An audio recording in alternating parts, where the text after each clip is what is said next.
What's up, everybody? Blake the Scholar Magic. This is What You Playing? I'm playing the Balrog. Durin's Bane. Yes, sir.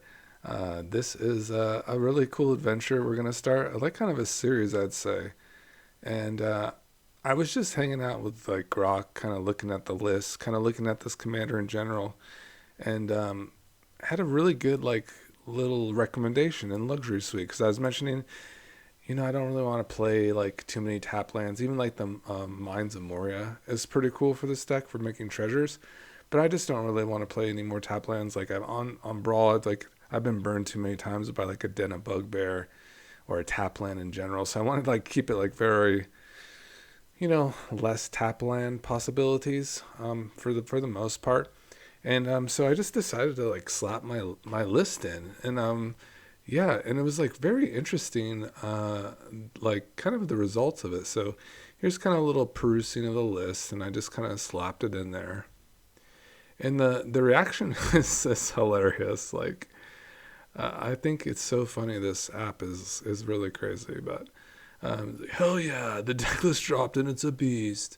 100 cards locked, commander 99, 34 lands, premium AF. Zero tap nonsense. Heavy fetches for that sweet sack reduction. Crack Bloodstained Basic plus Balrog for 2. Black Red opponent scooping 4. Probably like a little description of the commander might help a little bit. But yeah, this is a 7 costed commander, but it's reduced for each thing that has been sacrificed. That's your fetch lands, that's your treasures, that's creatures. Any permanent really that's been sacrificed will help reduce this cost. So usually, yeah, you can play this pretty fast. You can even like play additional fetches, like keep your fetches loaded up. Maybe play like Fable, when you have like 3 mana available, but keep a fetch, and then on next turn play another fetch, crack those, and then you have a 5 mana Balrog to play. Really interesting card. But some of the some of the things that I was saying, we can keep reading from here. Phyrexian Tower shines here. Yes, that's also a very good card for us. We're definitely going to be utilizing some sacrifice and getting some mana out of it. A faster Balrog will be very cool. Mount Doom for the flavor. Takanum and Sokenzan for the sack fuel. Yeah, Sokenzan will definitely make some tokens. And yeah, I'm pretty much just all in on this. This is a sack treasure restrict reanimator perfection. Oof. Pitiless Plunder loops, treasures on every turn. Ashnod Warren, Soul Trader, Infinite Man with Yawgmoth loops. Grave Pact, Meat Hook, Bat's Train, Chablis Dry. Reanimate cheats Balrog back from removal spam. It's true. Gold spam Professional Base Breaker, Explode Value, Fable tokens into flips. Overhead cam those tower sacks and fetch change. Pure cinema. Sack this, crack that. Balrog for 2. Yeah. I guess that is basically Balrog can be 2 mana. I mean that is probably that is a really good catch line. Some of the lines it's been spewing tonight, you guys have got to see this.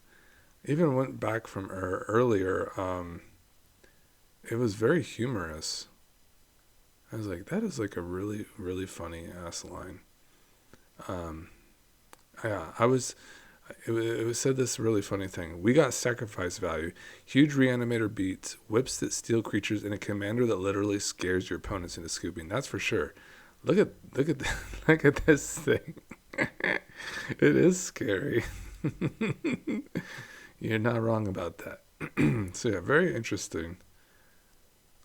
Yeah, I thought it was an interesting thing. I just had to share with you guys kind of the fun. Then it goes into like the statistics of like kind of our interesting choices. It's not always like correct about like these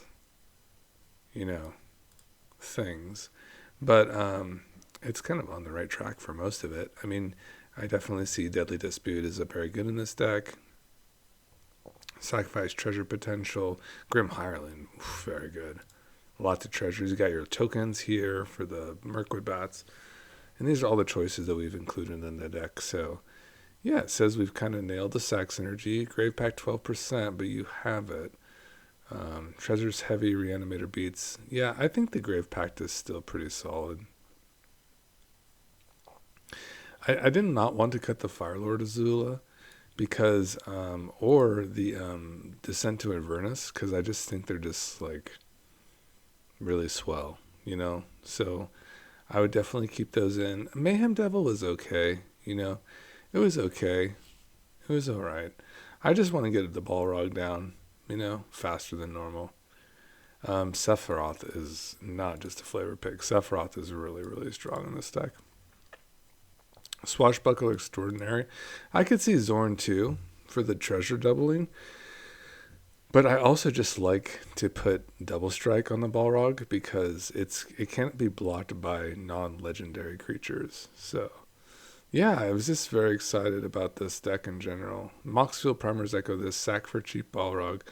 Voltron with whips. Yeah, so that's kind of like the concept of this deck, is to basically possess your opponent's things through a variety of like whip or yoink spells, and then have like some repeatable sacrifice outlets. I like braids too, just gonna have that there, just like getting lots of card advantage. But you also kind of really want more repeatable sacrifice outlets, like your Woe Striders and your Yawgmoths. You definitely want those repeatable ones. And you want things that you can kind of sack over and over again, right? Like a reassembling skeleton has always done really good.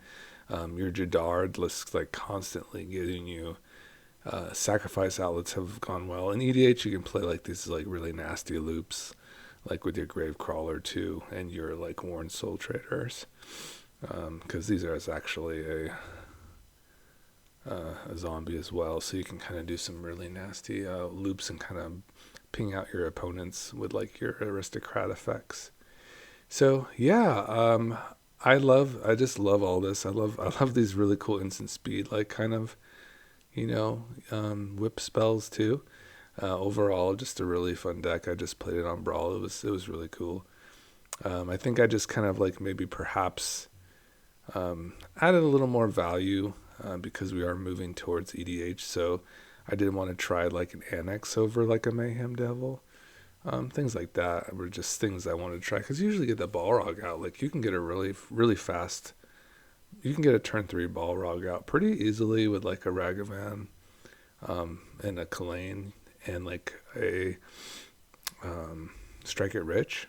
Like if you have just like if you go 1-2 basically with those, and then on turn 3 you have a Strike It Rich, you can basically like sacrifice the treasures and be able to cast your Balrog, because you've sacrificed like 3 treasures and it's just 4 mana total. So you're just basically getting into the Balrog. And Kalain will see. Kalain is so good, guys.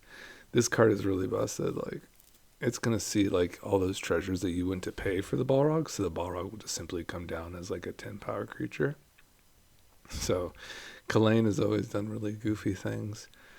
But yeah, that's pretty much the idea of the deck. I'll have a paper deck tech for you soon. In the meantime, if you want to check out the deck here, I appreciate it there. This is a really fun thing. We'll kind of do like a little fun little Grok experience, because it is very humorous, some of the things that it says. And yeah, overall, I'm having like a really good time. And yeah, I will post this list into the video as well. I'll see you guys later.